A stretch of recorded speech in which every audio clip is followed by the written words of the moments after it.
CM KCR నిర్లక్ష్య ధోరణి అనాలోచిత నిర్ణయాలతోనే రాష్ట్రంలో చిన్నపాటి వర్షాలకే వరదలు వస్తున్నాయని ఈటెల రాజేందర్ అన్నారు. నిర్మల్ జిల్లా కేంద్రంలోని బీజేపీ నేత ఏలేటి మహేశ్వర్ రెడ్డి నివాసంలో ఆయన మీడియాతో మాట్లాడారు.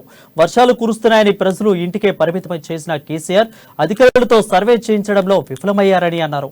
వరదల కారణంగా పొలాల్లో ఇసుక మెట్టలు వేయడంతో పాటు పంటలకు పనికి రాకుండా పోయాయని అన్నారు. ప్రాజెక్టులకు చెక్ డ్యాంలకు బీజేపీ ఎప్పుడు వ్యతిరేకం కాదని తెలిపారు. కడెం ప్రాజెక్టుకు మరిన్ని గేట్లు బిగించాలని నిపుణుల కమిటీ సూచించిన ప్రభుత్వం పట్టించుకోలేదని అన్నారు. వరదల్లో ఇండ్లు కోల్పోయిన బాధితులకు ప్రభుత్వం 5 లక్షల పరిహారం చెల్లించాలని డిమాండ్ చేశారు.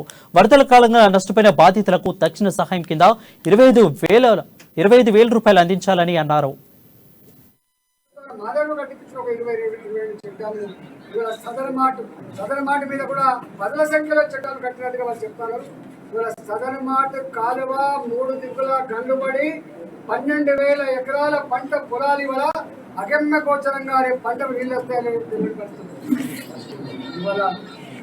ఇవాళ నేను ముఖ్యమంత్రి కోరుతా ఉన్నా, మీరేమో వర్షాలు వస్తాయి రెడ్ అలర్ట్ ప్రకటించి